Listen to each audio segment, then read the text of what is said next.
everyone. I'm Barbara Beck, and I'd like to thank you for tuning in to Welcome Home. On today's program, we're going to be talking about a topic that we've touched on before, but didn't really have time to develop fully, nor will we ever have that kind of time. But I felt like the subject matter of justice and restoration deserved at least one more go.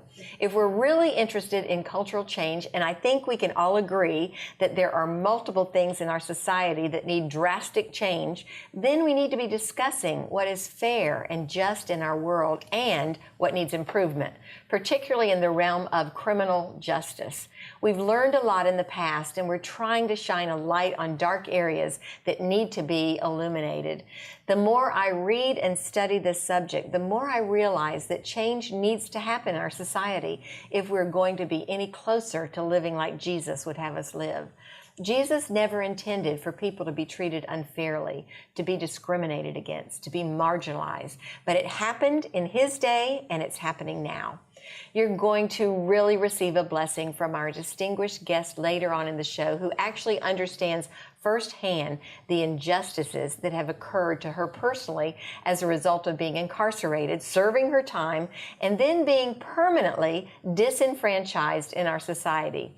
You'll want to hear the story of this highly accomplished attorney who is involved in restoring rights of those who have been rehabilitated and are trying to re-enter society and be successful. We have Jessica Younts here to tell her story. You want to stay tuned for her incredibly challenging story. Plus, we have Desmond Meade, founder and executive director of Florida Rights Restoration Coalition. Desmond will be sharing his personal journey with us, from former felon to the struggles he's had as a re-entering citizen. Important information you won't want to miss. But before we get to our guest, let's see what the current ladies have to say about justice and restoration. Welcome, ladies. Hello. Glad to have everybody here. It's a tough subject to be talking about, right?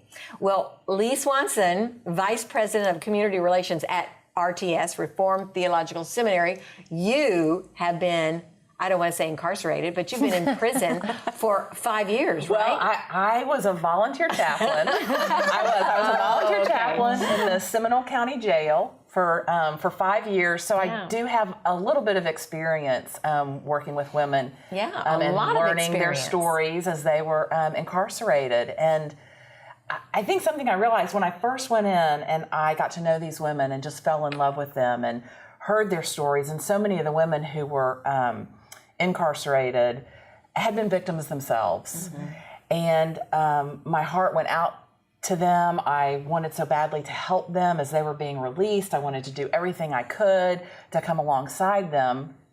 And someone very wise told me to be sure to remember that there were other victims too.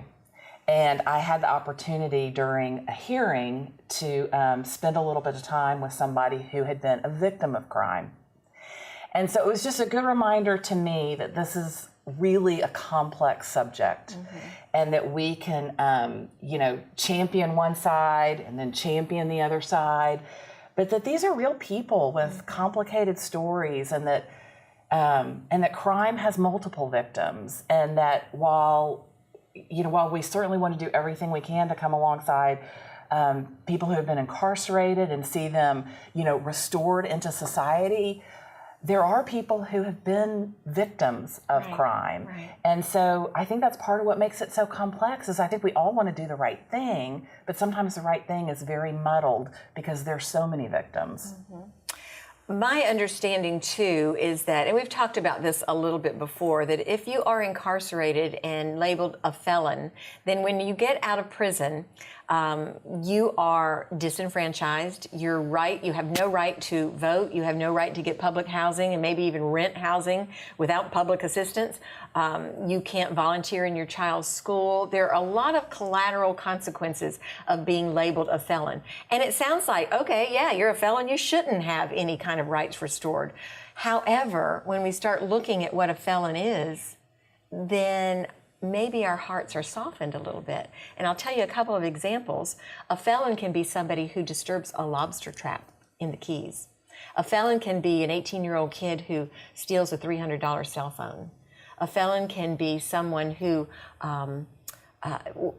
obviously a murderer, a sex offender. So you're right. You can run the gamut. There are victims on both sides, but sometimes there are those people who are labeled felons or sex offenders who get out of jail and have no chance to live a successful, abundant life in Jesus Christ. You've done a lot of study on this, Kristen. Well, I think it's tricky. I think it's really tricky because I think, we base everything, as Christians, we base the view of the world that we see on the story of the Bible and the story of Jesus and what Jesus came to do and how Jesus came to save and to love and to take care of people. And ultimately, and we've talked about this in prior shows, the story of the Bible is a story of redemption and restoration. And but there is a story of grace, a huge grace. When Jesus died on the cross, he gave us an enormous gift of grace that we didn't deserve and we still don't deserve. But there's also truth. I think that Christianity is a walk in grace and truth. And we need to continue to speak truth, but also walk in grace and show both those things to people that we encounter. I think that some of our laws are antiquated and they need to be changed. I think that, in particular, this $300 threshold that you spoke about, that is the threshold for felony. If you're convicted of felony, third-degree felony is at the $300 mark. Well, certainly nobody should be stealing anything. I do believe that an 18-year-old child stealing a cell phone, his frontal lobe's not fully developed. He's making bad decisions. He may have had a terrible upbringing, and there's a consequence for that. But I don't believe that for the rest of his life, once he's served his time for that felony, that he should not be restored back into society for that. And there are some reasons for wanting to restore these people and to restore their rights, because if they can't vote, if they can't live a life, if they can't get a job, they can't get an education, what's going to happen? You know this, Lee. The recidivism rate is enormous. They're going to go right back into the same lifestyle, right back into jail again. And so how does that help any of us? Our society is not helped at all. And a lot of people will say, Barbara, why do you care about this stuff? Why does it matter when you're not a felon? You don't know any felons. What difference does it make? Well, it makes a difference to every single person out there, because when there's poverty, when people are not living an abundant, successful life in Jesus Christ, when they're not able to get an education, we all suffer. Our kids suffer, our grandkids suffer, and we suffer as a society. That's why we need to be concerned, and that's why we need to be aware of these things. And my biggest admonition to all of us today and exhortation is to just be aware, study these subjects. There's an amendment coming up on the ballot in November. I'm not telling anybody how to vote because I don't know how to vote yet. I'm going to have to read and study and pray about this. But the referendum or the amendment is, do we restore the rights of felons? And so you got to read about it. You got to study it. You got to determine if this is going to be what's right for our culture. I don't know. I think it's really sad that we have a justice system, and in that system, we say that you commit this crime, this is your punishment, and that person will fulfill that obligation, do what they're supposed to do while they're in prison, they're released from prison, and they have to go through this horrible process of requesting to have their rights restored. When someone has fulfilled their obligation, you would think that would be an automatic thing. And then when you look at the system, one person gets to say no, and it's over. It's the system itself. Well, the system itself is it. antiquated. Well, and I think for purposes, because I had to learn this, I had to read up on this and learn this, I think what is confusing and what is surprising that most people don't know is that in order to have your rights restored, once you have served your time, in order to have your rights restored, there's a waiting period. And I believe it can be up to 5 years or so before you can even apply to have your rights restored. Right. And can I interrupt you? And if something happens and you are arrested, not even found guilty, but arrested within that time period, your wait starts all over again. You can be arrested and taken to jail, and then they can say, oops, we made a mistake. You've been arrested. So now your wait starts all over again.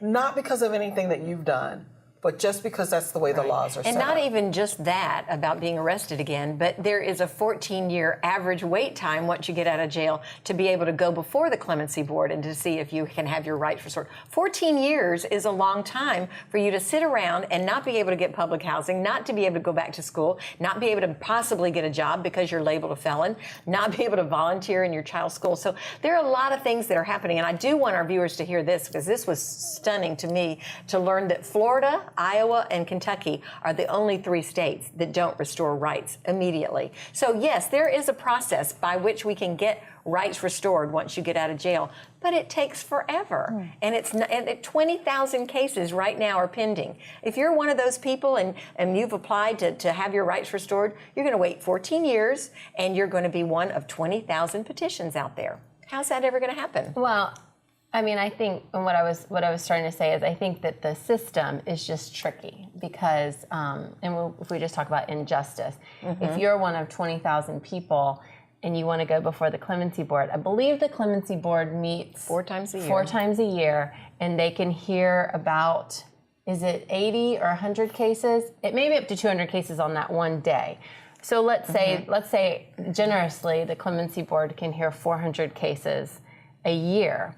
If you have 20,000 applicants and they're only hearing 400 cases, there's still, a large number of people that can't even get before the clemency board. I think in addition, part of the injustice is that you have to travel to Tallahassee, and these things require money. It requires time off from your work. And so for me, that is just part of the injustice I see, is that we're not talking apples and oranges. It's difficult. If you have made a bad decision and committed a crime, certainly there is consequence for crime, absolutely.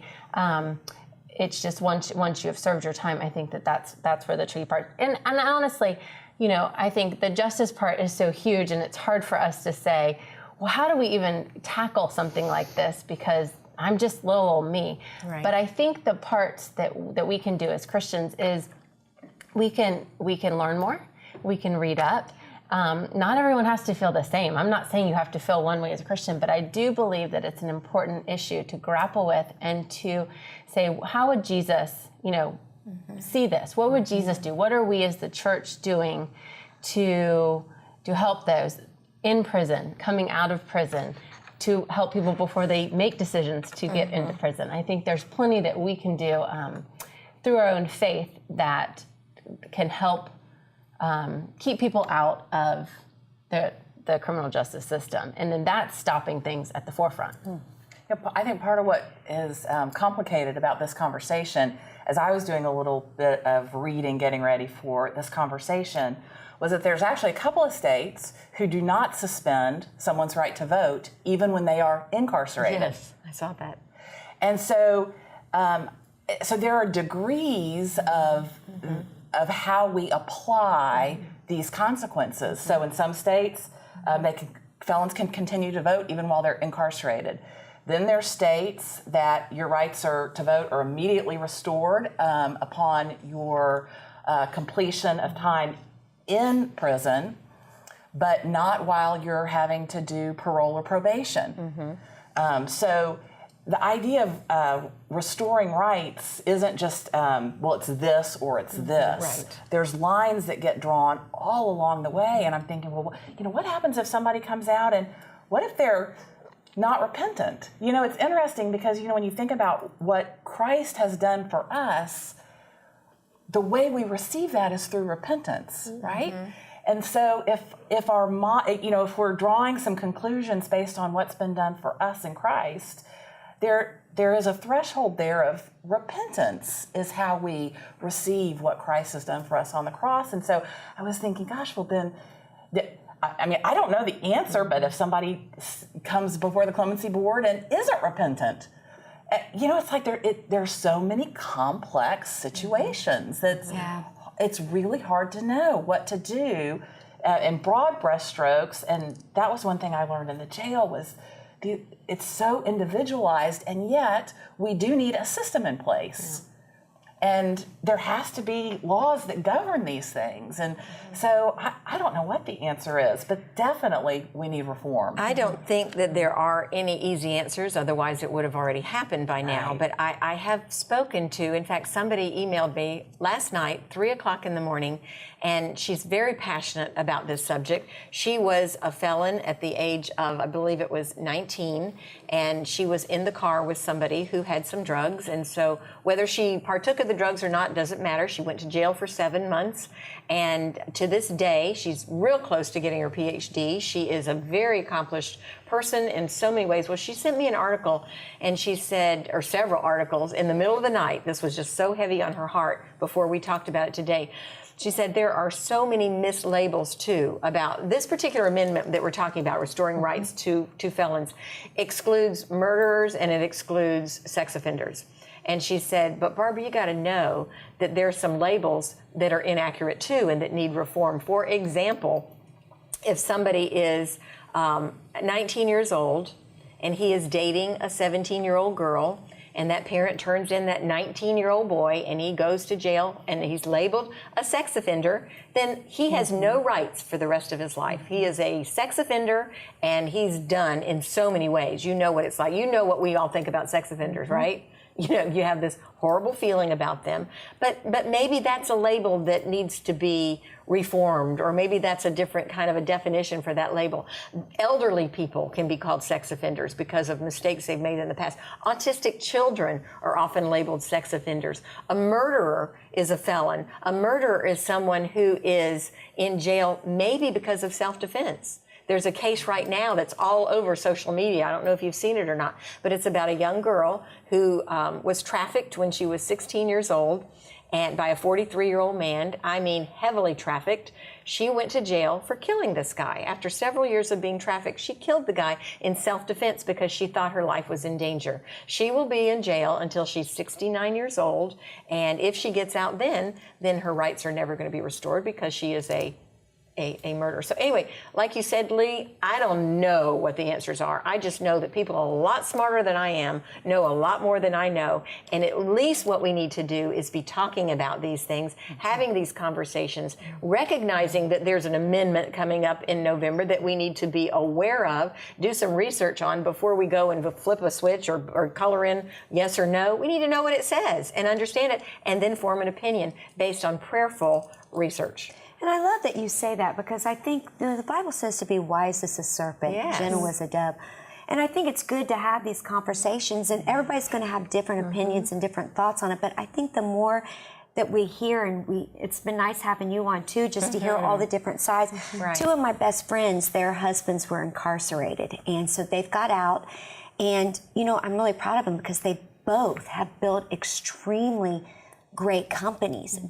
What they learned inside prison, they came out and they built. One does detailing of cars, and another one builds fences. And I mean, they're really successful and employ some of them 30 and 40 people. And so, you know, you can be a giver back to society. And that's the only thing I just want to say is don't allow the world. I mean, you know me, I'm always about hope.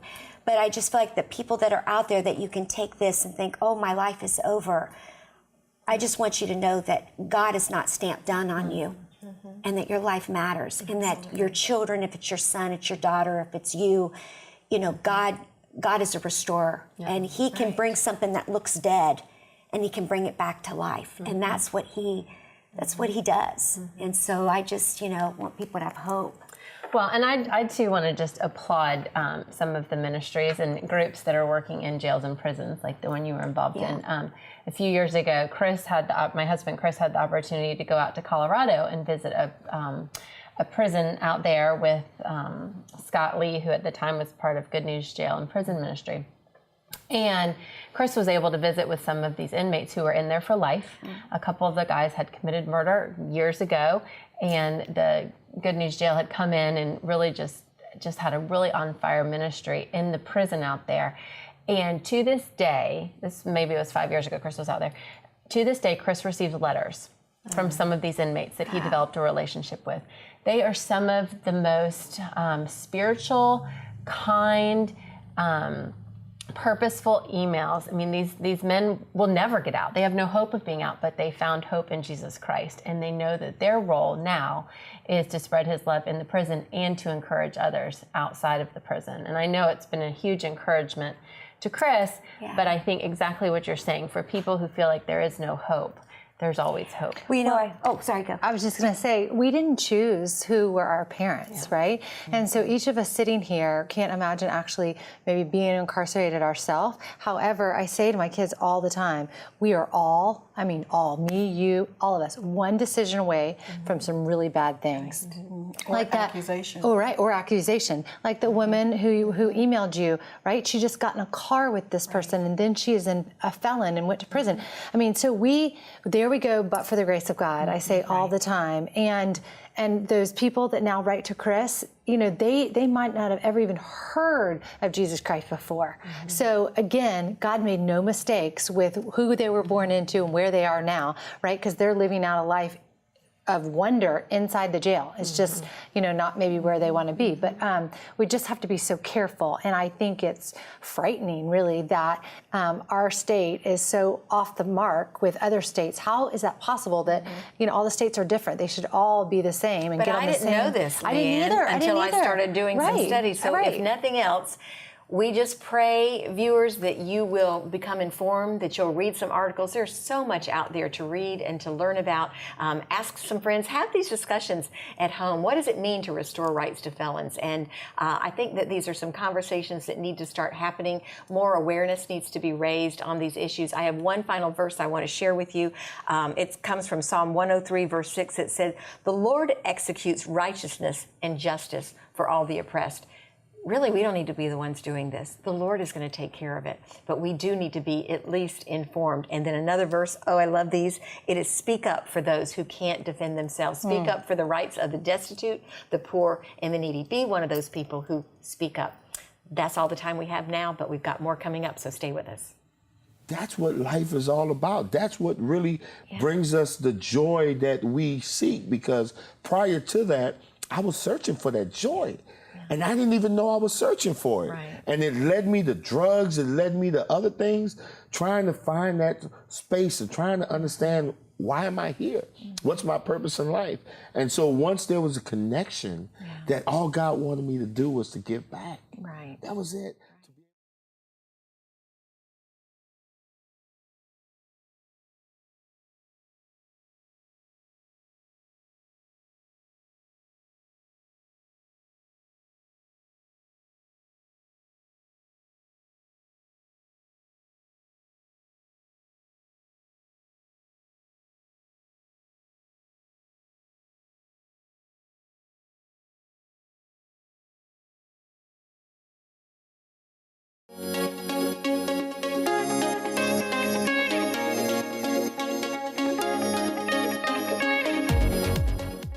So glad that you're with us today, viewers. We have some important conversations that are going to be happening during this particular program.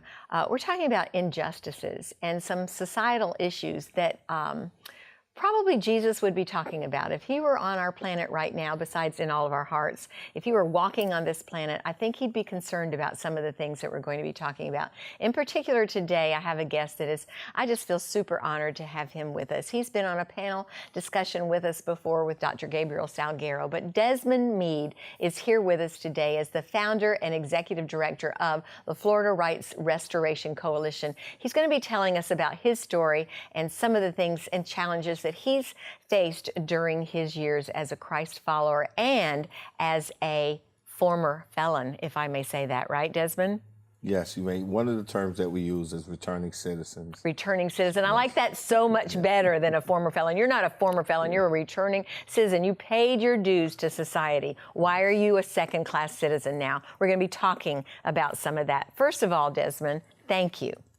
Thank you for having me on. I love your heart. I love having you with us. I love that that you have this enormous love for Jesus that spreads to other people and trying to help other people. One of my favorite verses that I've come upon recently as a result of some of our conversations is where it talks about speaking up. We've got to speak up for the destitute and the needy and those in society that others would cast aside. And so you are doing that as a brilliant orator, as an articulate man of God. Thank you for that. Tell us your story. What happened that got Desmond Meade in prison? Everything negative that has happened to me in my life has been due to my drug addiction. And when did that There's start? no ifs, ands, or buts about it. And I started using drugs at an early age, Okay. Like as a rebellious child. teens? So in my Young teens, teens? yes, Okay. I did. And it just compounded. And because of my drug use, we have what we call quality of life crimes. And so because I'm addicted to drugs, my number one goal is to figure out how to get the drug of my choice to use. And if I don't have the money, I have to find different ways of getting that. And so that would contribute to some of the charges. And then me just being in possession of these drugs was also a charge. So there were a lot of possession of, say, cocaine charges and stuff like that. But,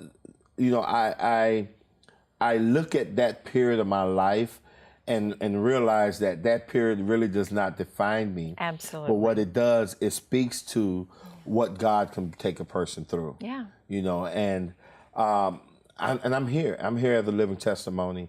And restore what the locusts have eaten. I mean, Yes. I love that you said about a throwaway. That person's not going to amount to anything. They're throwaways. They're second-class citizens. When no, God, if we really believe that our God is who he says he is, he can do the impossible. Yep. He can take Desmond Meade out of prison, somebody that was a drug addict. And do you ever look back, Desmond, and have any kind of desire in your life to take drugs again? No. Oh. No, whenever I look back, what I am filled with is honor and even some pride to an extent, because I'm like, wow, God chose me to take me through these things in order for me to be of greater service to Wow. him. I love and that. so, and that's the beautiful thing about serving God, is that those things that man may consider negative or bad, right, is actually turns out to be good Right. when it's used in his service, right? And so when I look back, no, I don't have a desire to use drugs anymore, but I appreciate what I've gone through because it allows me to do the things that I'm doing today. So when you got out of prison and you got out of rehab and you decided you weren't going to take drugs anymore, you went to law school, you graduated with honors from law school, did you have any idea at that point that you would not ever be able to practice law? Yes, I did. You did? You yes, knew I that? did. Okay. When I went to law school, I did not go to law school to become a lawyer or work at a huge firm. Earlier on in my recovery, when I had made a commitment to God to do his work, and I knew that, and that experience really led me to have this internal conversation where when I look at it, that God was showing me that no matter what position I was in, no matter how much money I had, no matter what my history was like, there was always someone that was worse off than me. And God's intent for us as human beings was to give back, because everything he created took a little and gave a little, right? And so I knew that I was committed to giving back to my community, to do whatever. When I wake up in the morning, I'm praying to God so he can give me wisdom, discernment, and stamina to do his work. And so knowing that I'm embracing this and going out and doing his work, I mean, how there was like, it's something that just creates an excitement, right? You have a definite passion. You definitely do. It really does, because, that's what life is all about. That's what really brings us the joy that we seek, because prior to that, I was searching for that joy. And I didn't even know I was searching for it. Right. And it led me to drugs, it led me to other things, trying to find that space and trying to understand, why am I here? What's my purpose in life? And so once there was a connection, that all God wanted me to do was to give back. Right. That was it. To be able to love a person, no matter what their stature, no matter where they are, economically, socially, whatever, to be able to love another child, a brother and sister in Christ. Once I found that out, it was off to the races. Desmond, we need success stories. We need to be inspired by men and women of God who are making a difference in their lives, who have gone from the pit, the miry pit, to being able to make an eternal difference in others' lives. So tell our viewers today what some of the rights that need to be restored are from people who have been in prison, some of the unfairness, injustices out there. So let me shift that a little bit, right? Because this is so very important, because a lot of times when we talk about restoring civil rights of prisoners, you know, or we talk about the challenges that people face because of a felony conviction, a lot of times there's an assumption that the majority of them are in prison. The reality, and I can tell you for Florida, the reality is that less than 25% of people who are convicted of felony offenses are even sentenced to prison. Oh, really? Yeah, so you have an overwhelming amount of people, number of people who are suffering the same challenges or facing the same obstacles that a person coming out of prison would face as it relates to getting a job, as it relates to voting, as it relates to getting safe and affordable housing, you know, as it relates to being able to engage in a jury or to run for office. You know, so there are like countless collateral consequences that people are facing as a result of the conviction, you know. And so when you talk about, you know, I always like to remind it, because so many times, you know, especially as believers, right, we're sitting in our congregation and we're thinking about the person in prison that's suffering, and then the person right next to us sitting on the pew is also suffering that, but they may not talk about it because of the shame, you know, or their family or their sons or their daughters who have gone through some things, you know. And so what I try to do is I try to broaden the discussion so people can get an even more clearer picture of I never thought about people that. that are suffering. And okay, so I'm going to ask you a really racist question then. Is the guy sitting beside you in church that never went to jail but was a convicted felon, is he white? Chances are he's going to be, you know, and I don't consider that a racist question. I think that's it's a realistic reality. question, right? The reality is that we do know that policing practices are heaviest in minority communities. And as a result, the majority of people who are getting incarcerated are people of color. But the reality is that especially when you look at mass incarceration, our criminal justice policies, we know that the greater percentage of minority communities do have negative interactions with law enforcement, but that doesn't exclude the white population as well. So for instance, in Florida, when we talk about a person losing their civil rights or the ability to vote, you know, while it impacts the African American community, the reality is 3 times as many white people are not able to vote because of a prior felony conviction than African Americans. You know, and so how I look at this is that this is more than just not losing sight of the fact of the disproportionate impact, but at the heart of this is that I think it's more all-American. It transcends the racial lines and political lines. And we're talking about human beings, children of God, who've made mistakes, you know, and are now crying out for help, you know, and I think that there is a certain level of obligation, right? And the reason why I say that is because I am reminded of the prodigal son. You know, and when that son went out there and did all of the bad things and ended up at the lowest of lows when he was in the pigsty, you know, and said, wait a minute, what am I doing? When he, on his way returning home, the key element here is that the father did not wait on the porch for him to come all the way up. When he seen it, he ran to him. And so there is an obligation that when our people who were once lost is trying to find their way back, you don't wait for them to come all the way back. You run to them and you embrace them and you give him a ring of citizenship. You know, saying that we welcome you back into our society, in our community. And the biggest part of citizenship is being able to have your voice heard. And Desmond, the worst part about it is if that person is coming out of prison and they're trying to reintegrate into society and they don't have those rights, That's why the recidivism rate is so Yes. great, because if they Yes. can't find a job, they can't be treated like first-class citizens, they can't get a home, affordable housing, then what are they going to do? They're going to go right back into that same lifestyle, which puts them right back into jail. Because we tell them, you're not part of us. Right, right. You're not part of this society. Yeah. You're not one of us. And so if we're, by our actions or our policies, excluding folks, Yeah. you know, now think of my kids, right? I have 4 boys and 1 girl. And I could tell you with the boys, they're going to do some boneheaded things in life, right?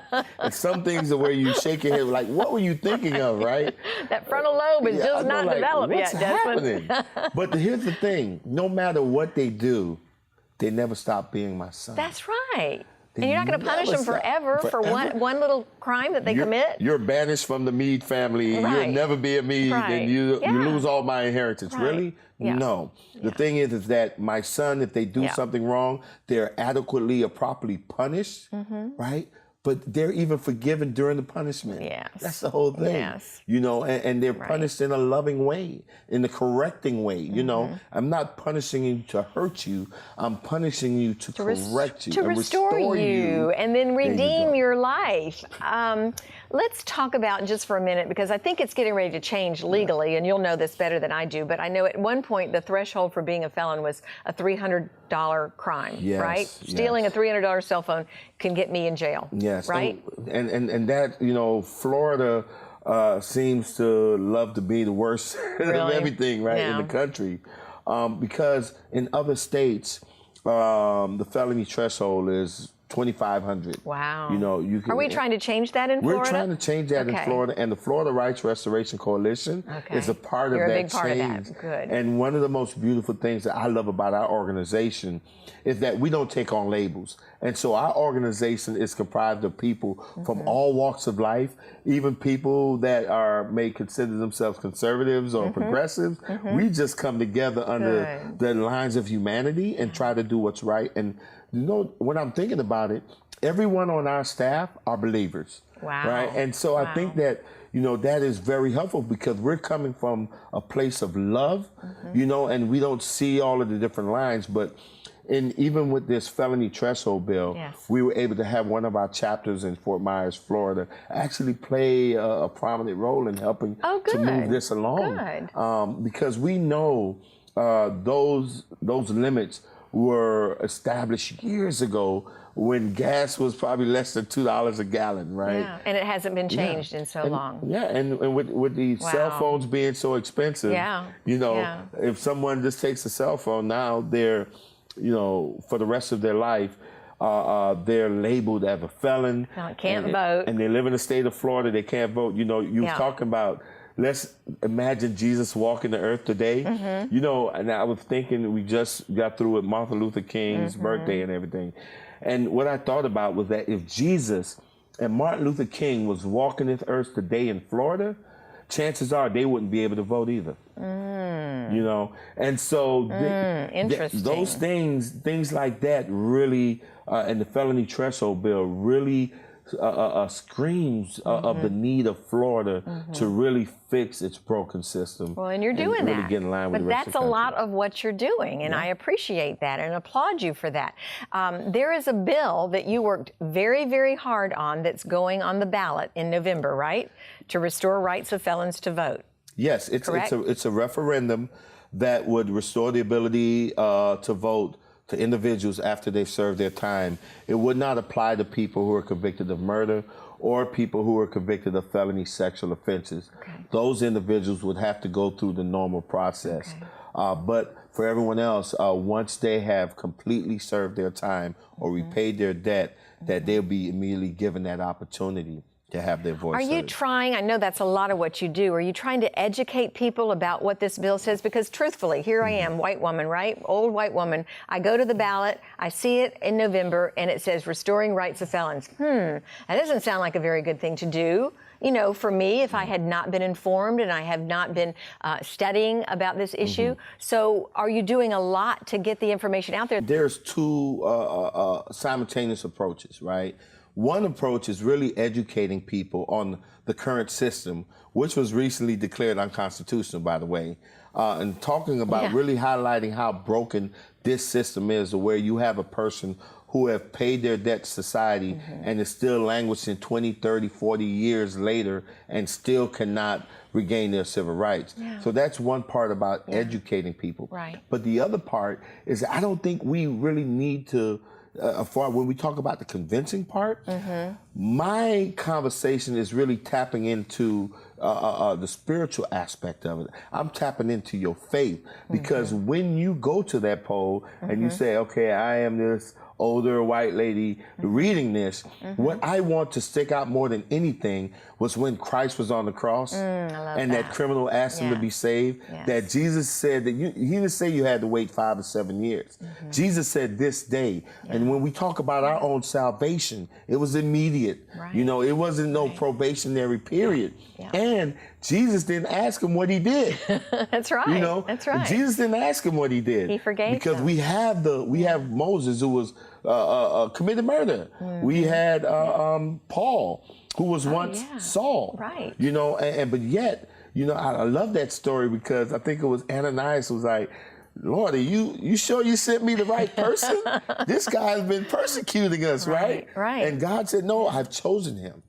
You know, and so that's what I want you to take to the ballot box with you. The fact that I was once a sinner, and I'm a person that, you know, because I haven't met anyone yet who raised their hand and said, hey, I don't ever want to be forgiven for anything I do. Right. And I never did do anything wrong either. I never did do anything wrong. Yeah. And so that right there, I believe, carries the day, because that eliminates or transcends the political persuasions or leaning towards whether or not you want to vote for this. Right. It transcends the racial anxieties, Right. because it speaks, it strikes at the heart of what this is all about. And it's about forgiveness. Right. It's about redemption. Right.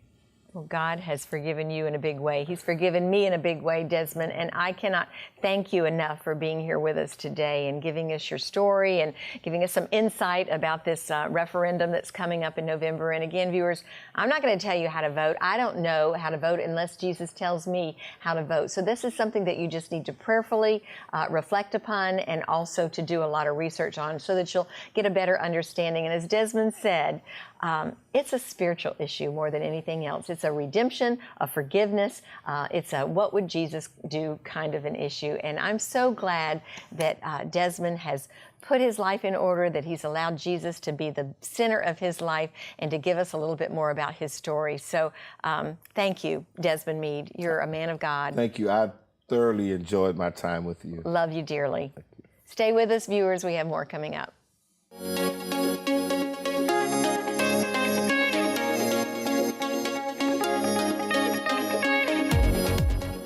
Hey viewers, I'm so glad that you're here with us today. We've been talking about justice and restoration of rights and all of the things that I believe Jesus would want us to be talking about. And today on our program, we have a return guest. Jessica Younce is with the Florida Rights Restoration Coalition, and she is I'll let her tell you what she is, because she's an incredible guest with a story that you're going to really be inspired by. Jessica, thanks so much for coming and being with us here today. Thank you for having me, Barbara. Well, tell us a little bit about your education, first of all. You went to law school.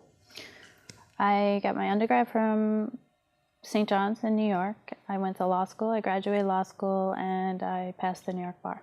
But you are not allowed to practice law. No, I was not admitted. Okay. I'm currently a PhD student, and I have 2 more classes to be all but dissertation. Dr. Younce, wow, congratulations on that. That's wonderful. So Jessica, why are you not allowed to practice law? Because you have to go through a character and fitness committee hearing, and after 4 years of waiting, they finally denied my admission. And it was funny because they, on top of having a felony conviction and that being a reason for them to make that determination, they actually used the fact that I went back to school to get my PhD after waiting 4 years for the decision. because it wasn't fiscally responsible of me because I owed so much for law school. Oh. But I went back to school because I wasn't getting an answer doing that, and I still had all these student loans to pay back, and I had to take care of my family, so I thought I'd pursue a different type of degree that, you know, maybe I could teach or do something else. And make some money and Pay back provide these for your family, loans. pay back these enormous loans. Right. We were going to touch a little bit about back when you were 20 years old, you were convicted of a crime and spent 9 months in jail. It was 7 months. 7 months in jail, and you came back and tried to re-enter society, and that's when the problems existed for you because of being a former felon. 7 months in jail, convicted of a felony, right? Yeah, I try to explain it to people and to make them understand, just to put it in perspective, is legally I wasn't able to consume alcohol, but I was able to make a decision to take a plea agreement that would affect me for the rest of my life. And even then, I didn't know that after I served my sentence, as soon as I came out, I'd be starting this life sentence of collateral consequences. Right, collateral consequences. I think that that's a term that we need to get familiar with as viewers listening today.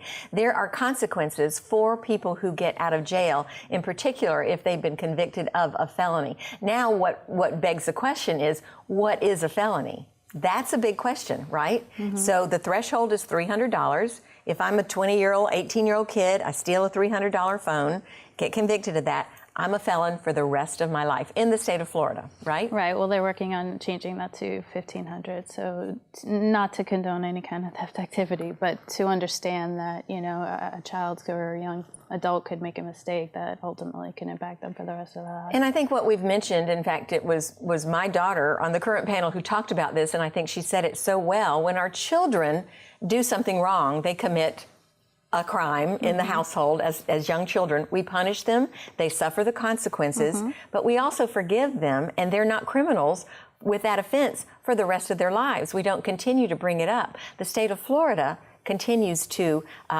not allow you to vote. You're not allowed to have federal housing. You're not allowed to, what are some of the other consequences? Well, it's not just federal housing. I think I spoke to this on the show too. I know for me personally, you can't rent in rental communities. You can't own in some homeowners association. And in doing some research, I also found that they have the question of whether or not you're a felon on a retirement home application. So you could be 80 years old at some point, Jessica, and still feeling the consequences of this collateral damage is what it is. It's treating you like you're a second-class citizen. And the reason, Jessica, that we really want to bring up this subject is it has a lot to do with justice. Jesus in the Bible had a lot to do with justice, restoration, redemption. And I feel like our criminal justice system is not behaving in a godly, Christ-like way. Not at all. Ephesians 4:32 says that, you know, be kind and compassionate to others and forgive others as Christ and Jesus forgive us. And that's not happening. Right. You know, it's the scarlet letter that stays with you for the rest of your life and impacts every aspect of your life. And it's hard enough to deal with as a person and as a mother, but for me, I always speak to how it impacts my children and other people's children, and ultimately that affects everybody in society. Right. Because if my children are impacted and they're in school and they're suffering and their grades are suffering because mom has to work 2 jobs or do whatever because we don't make as much money, but that ultimately impacts everyone in the classroom, and people don't see the far-reaching effects of these impacts. Well, I think it's important to ask that question. Why should we care? You know, I'm not a felon. People in my circle of influence have not been felons. They've not been to jail. And so I don't think my eyes were really open to it, Jessica, until I met you and Desmond, who's on the show today, and other people who have been convicted of a felony, when we're not trying to minimize the importance of living a godly lifestyle, but we all make mistakes. And at some point, those mistakes need to be forgiven. Otherwise, like you said so beautifully, society is affected by it. If you're not able to re-enter society successfully, then you're good chance that you're going to go back to jail again, right? The recidivism is rampant. Yeah. So speak to us about other ways your children and your family, besides the financial component, have been affected. Every way, like I said, it affects where you can live, what schools they go to, my earning income potential, which ultimately impacts them, because if I made more money, they'd be able to live in a nicer neighborhood or go to a better school. there's so many restrictions, and it just reaches every aspect of your life. And this is from a mistake you made when you were 20 years Before old. I even had children. Right, before you had children, before you were even allowed to vote. So you've really never voted. Have you ever voted? Yeah. Okay. I was able to vote in the first presidential election. I got my rights restored in 2013. Okay. So, Jessica, you also mentioned to me on an earlier show that you're not even allowed to volunteer at your children's school. You have 4 children. Well, the policies here, you can volunteer, but you have to go through the background checks. Okay. So if I choose to volunteer, I'd be attaching that stigma to my children, and So you don't want your kids to that's know. had Yep. repercussions. I've done it, but you know, my children have lost friends, and just because of the stigma that's attached. Let's talk briefly about the referendum, the amendment that's going on the ballot in November to get rights restored to felons in the state of Florida. And again, you can speak on this much more eloquently than I can, but there are 3 states that don't restore rights to felons: Florida, Kentucky, and Iowa. Is that correct? Yeah. Okay, so what has Florida done that's going, talk to us about this amendment that's going to happen in November. Oh, great. The amendment is going to automatically restore voting rights to people once they completed their sentence. It does exclude murderers and sex offenders, but everyone else would have the opportunity to vote after that. We are at least making some progress. Let's do it kind of the soft stepping into this, you know, an amendment that my friends can vote for, that I can vote for, that I feel good about voting for people to have their rights restored. But I'm still a little angry at the murderer, and I'm still a little bit angry at the sex offender. I mean, to me, it just goes beyond my Christian belief to Right. make those distinctions. I'm not Right. better than anybody else. And I know personally, seeing a charge or a conviction, you don't know the context behind that. No, you don't. You don't really. You know, I know people that have Unfairly accused. not unfairly accused in the sense, I mean, things happen. Wrongly accused. Not even that. Okay. You know? It's just things happen, and people don't understand the context behind it, the situation behind it. You know, I know a young lady that that has a murder charge because it was self-defense. She was being abused and abused and abused, and finally she had enough. She couldn't get out, and something bad happened. She has a murder charge. See, Jessica, you are, I just appreciate you so much, and I love your understanding and just the wider scope of your experiences and the people that you work with, and that does give you more compassion and more understanding. I feel like for me, in all truthfulness and fairness, I feel like I've come a long way to even say felons should be having their rights restored. You know, for a lot of people, Jessica, that's a big, big step. And maybe I'll get to the point where you are too at some point, because that is a lot of our Christian faith and our Christian belief is, hey, we're not the judge. We need to be forgiving of everybody, Right, and we don't need to know. be bringing people to God, and by Yes. judging them and restricting them and keeping them out, we're not doing our job as Christians. And you know, and when it comes to the sex offenders, you know, as a mother, that's a tough one for me. That is a tough one. But again, they're still people, and when you look at the statistics, 90% or more have been victims themselves, and Right. society failed them, and now we're forcing them to live under bridges and be homeless because there's nowhere they can live and there's nowhere they could get a job, and they're still people. What exactly does the amendment say? What if somebody, let me just give you an example. What if a felon has his rights restored? He can now vote. He can have all of his, you know, he can get public housing and get jobs and all that kind of thing. What if they continue to go back to jail and continue to have offenses? Then they're out and they're in and they're out and they're in. Does this amendment say it doesn't matter how many times, as long as they're Well, out? having they the can- right to vote back doesn't give you the ability to be in public housing unless all those policies are changed. This just gives you the ability to vote, to feel like That's all the amendment says? Oh, okay. this is just giving a person some sense of, okay, I'm back, you know, Okay. this is my chance to, you know, re-enter society, to give back to society, and not come out and feel like they're the second-class citizen. Right. And if they reoffend, they go back to prison, then they Right. lose their vote again. So But they get out and then they can vote again once they get if out. they complete their sentence, but then again, that's up to the criminal justice system. If they're doing something wrong, they're not going to be out. So, Yeah. you know, so Right. it's again a fact of us judging Yeah. people and circumstances, and that's not fair. Jessica, what's the best case scenario to improve our criminal justice system in your eyes? I mean, you're working there at the Florida Rights Restoration Coalition. You understand things from a different point of view than I do. What needs to happen in our culture? we need to stop setting people up for failure. If we want people to be punished, we have to pave the way for when they come out to successfully reenter society. And when you come out with no driver's license, when you come out on probation with all these restrictions that require you to get a job and get housing, but yet we limit the ability to do so, we're setting people up for failure. And then you question why there's recidivism rates.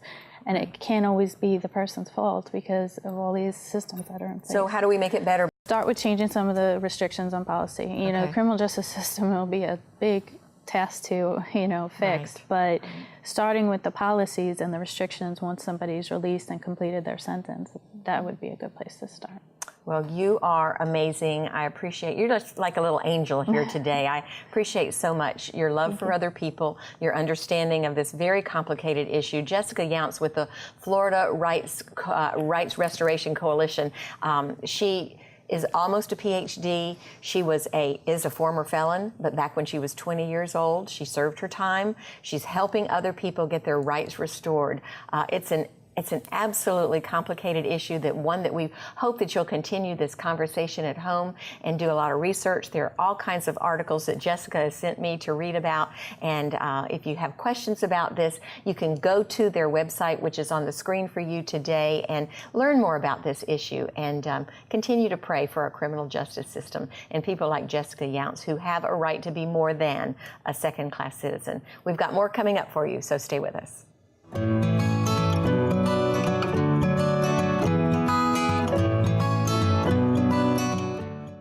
I hope you got a lot out of our program today. I read a comment recently that I really took to heart. It said, "Privilege is when you don't think something is a problem because it's not your problem." Well, guess what? Oftentimes, those very societal woes that we think are not our problem really are. Maybe not directly, but for sure indirectly. Here's an example. If someone is incarcerated, serves their time, gets out of prison, and can't find a job, can't vote, can't get housing or an education, what's that person going to do? He or she more than likely will return to the very lifestyle that got them in jail in the first place. So why does that matter to me?